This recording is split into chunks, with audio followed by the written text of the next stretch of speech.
Welcome, ladies and gentlemen. The clock is ticking now.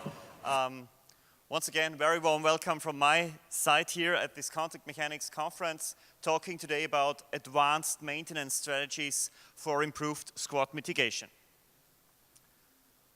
We'll talk today a little bit about squats and similar defects, rail milling technology, just touching this a little bit before we look into milling tests and simulation results about milling, and finally talk a little bit about the contribution to squat and stud mitigation with respect to rail maintenance.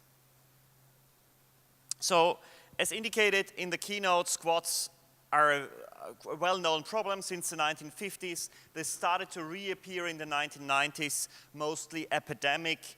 Formation really very quick on older rails, on new rails, and they can lead to massive spalling, especially after preventive rail maintenance.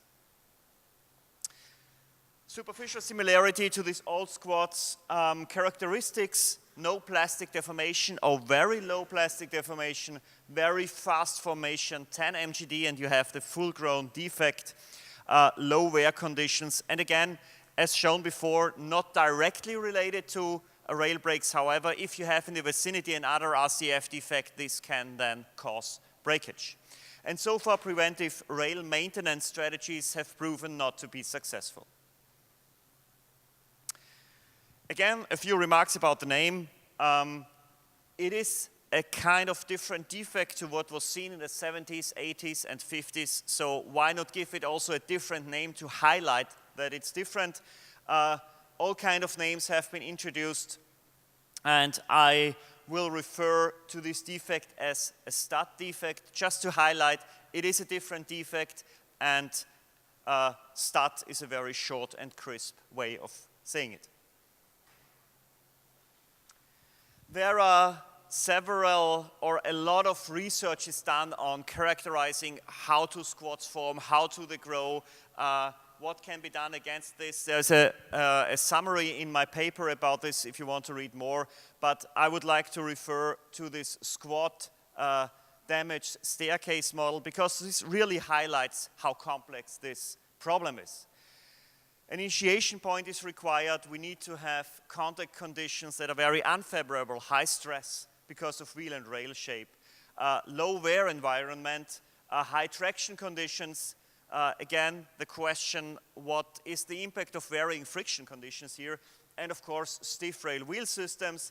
All these factors will add up, and at some point we are beyond the threshold and studs will start to form.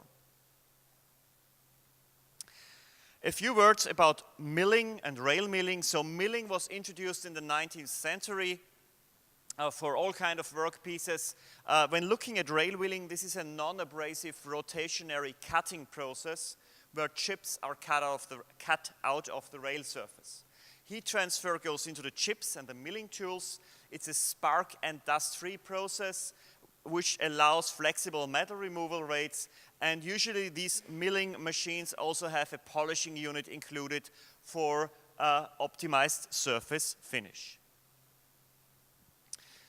The companies I'm working for, they collaborate with the Material Center Leoben and the University of Leoben in Austria on the topic of developing a simulation model for the milling process.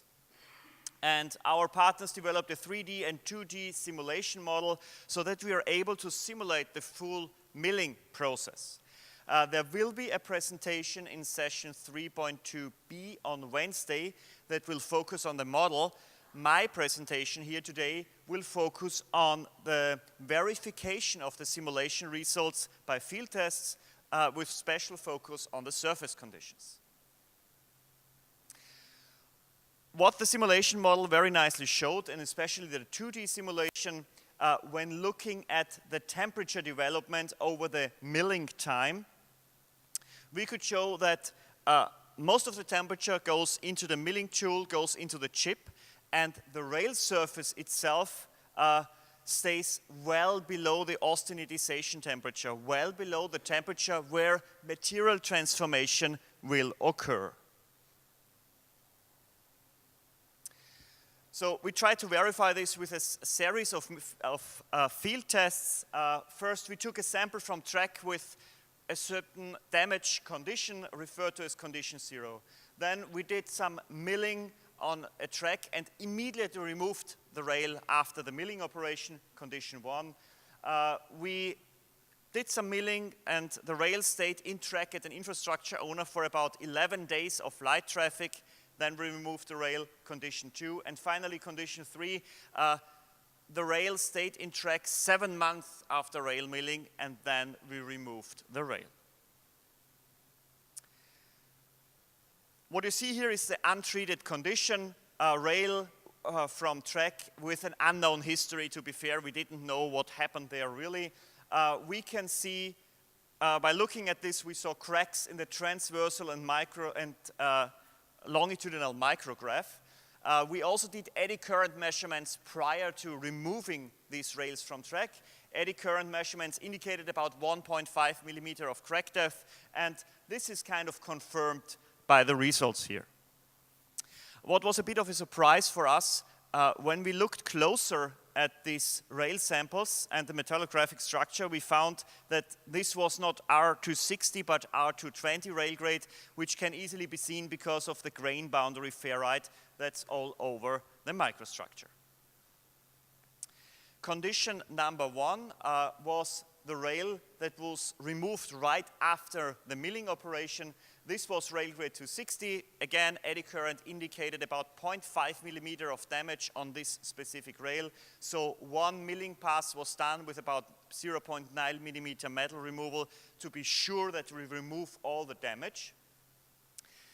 Eddy current was done afterwards. No damage was found anymore. The rail sample was removed and the metallographic examination was done. And what we found there was all the damage was gone.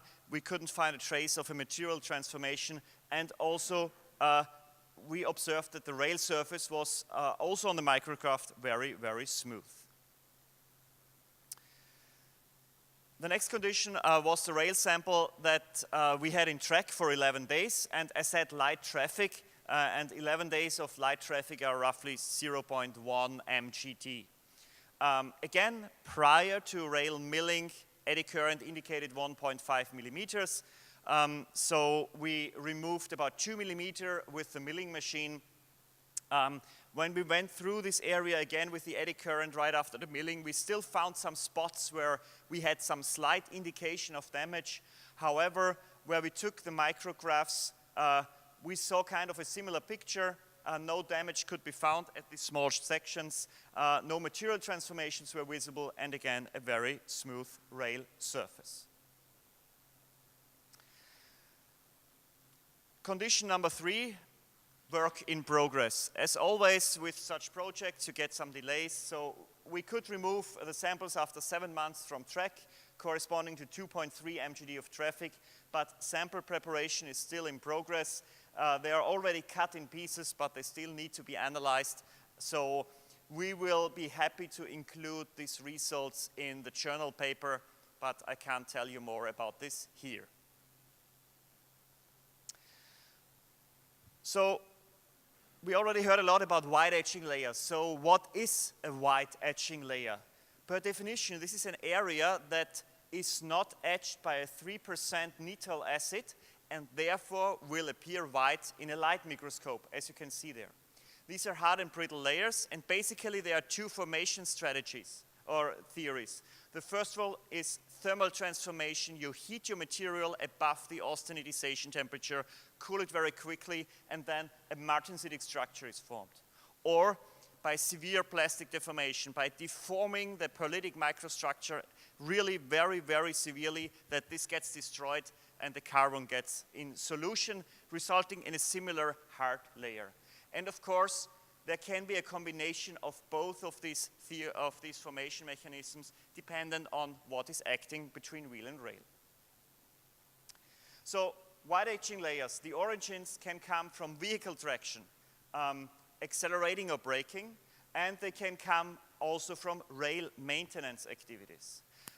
It's very important to highlight that wide etching layers are basically found everywhere in track, not only at stud locations. However, and we've seen this before in presentations, wide edging layers are seen as one potential initiation point for studs.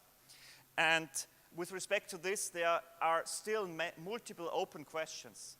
So only a certain percentage of these wide edging layers seem to contribute to studs. So the big question is, what are the characteristics of such stud wide edging layers? Is it the thickness, the structure, the interface to the base material, the wear behavior, the location where you find them on the rail, and so on? And also the question, what is the contribution of the base material to such a wide edging layer, if there is? So I'm really hoping that this conference will provide us with some answers to these questions, and we have already seen some presentations dealing with some of these aspects. So, to summarize this, a rail milling technology has the capability to completely remove damage, to provide a smooth and deterioration-free rail surface, and do this in a very gentle way.